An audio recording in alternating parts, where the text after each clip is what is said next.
샬롬. 오늘도 하나님의 말씀으로 하루 시작하신 여러분들에게 하나님의 은혜와 평강이 충만하게 넘치시기를 간절히 축복합니다.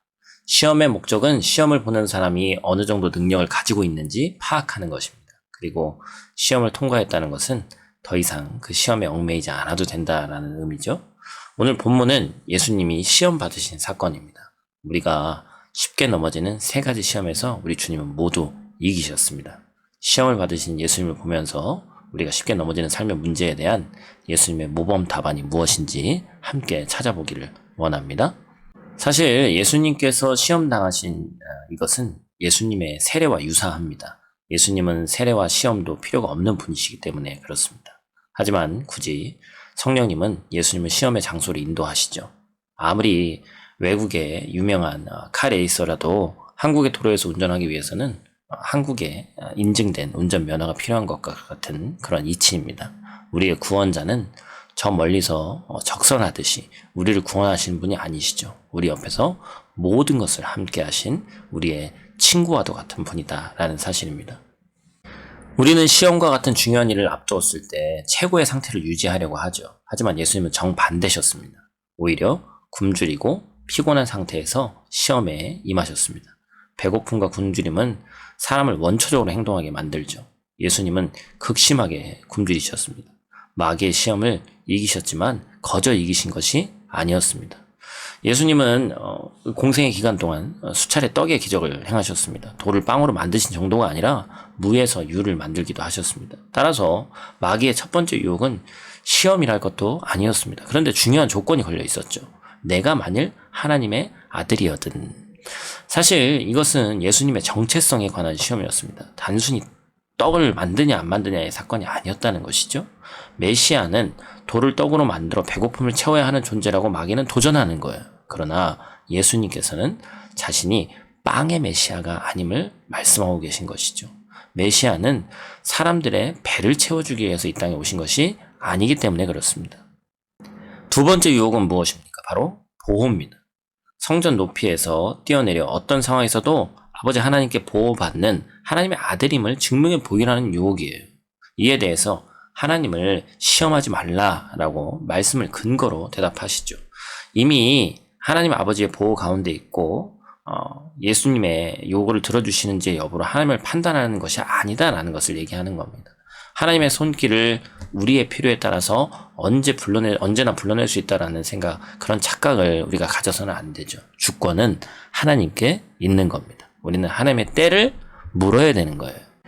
마지막 시험은 지배입니다. 이제 마귀는 하나님의 아들이거든 이렇게 묻지 않습니다. 아예 대놓고 세상의 길, 권세의 길로 유혹하는 거예요. 이 길에는 하나님이 없죠. 자기가 원하고 자기가 주인 되는 삶을 살라는 것입니다.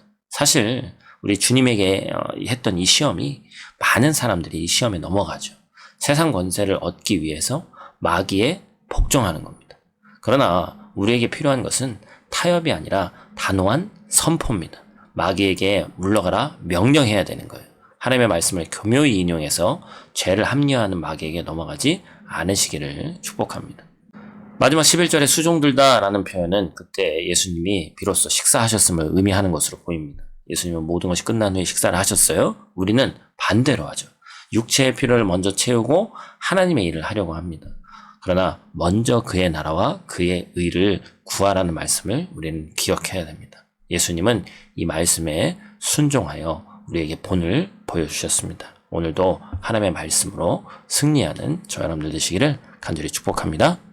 우리 어린이들을 위한 말씀의 묵상의 내용은 예수님께서 당하신 세 가지의 이 시험이 있는데 그 시험이 모두 다 예수님께서 이기신 방법이 하나님의 말씀으로 물리치셨다는 것을 강조해 주시길 바랍니다.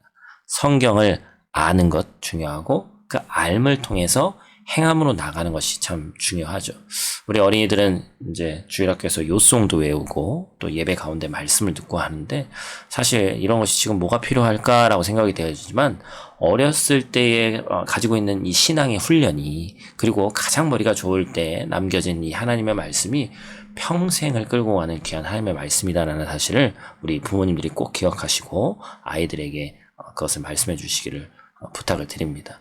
그래서 우리 어린 아이들이 반석 위에 세운 믿음을 갖는 귀한 자녀로 키워야 될 의무가 사실 우리에게 있다는 사실을, 남에게 맡기는 것이 아니라 우리에게 있다는 사실을 우리 부모님들이 잊지 않으시기를 바랍니다. 기도하겠습니다.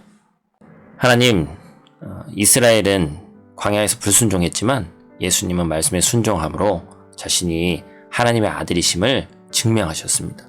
마귀는 지금도 세상의 것들, 세상의 화려한 것들, 또한 세상의 방법으로 우리를 유혹하지만 주님이 가신 길을 우리도 따라가기를 원하오니 세상의 유혹에 빠져서 하나님의 말씀에 불순종하고 있는 내 모습이 드러나게 하시고 철저한 회개가 있을 수 있도록 하나님 도와주시옵소서. 계속해서 우리의 욕망을 자극하며 하나님의 말씀을 왜곡하고 부정하게 만드는 마귀의 유혹에서 벗어나서 우리 사랑하는 성도들이 예수님처럼 하나님의 진리 가운데 굳게 서서 마귀가 도전할 때 말씀으로 응전하여 승리하는 우리 사랑하는 성도들 될 수 있도록 하나님 도와주시옵소서. 오늘 하루도 눈동자와 같이 지켜주실 줄 믿사오며 예수님 귀하신 이름으로 기도드립니다. 아멘.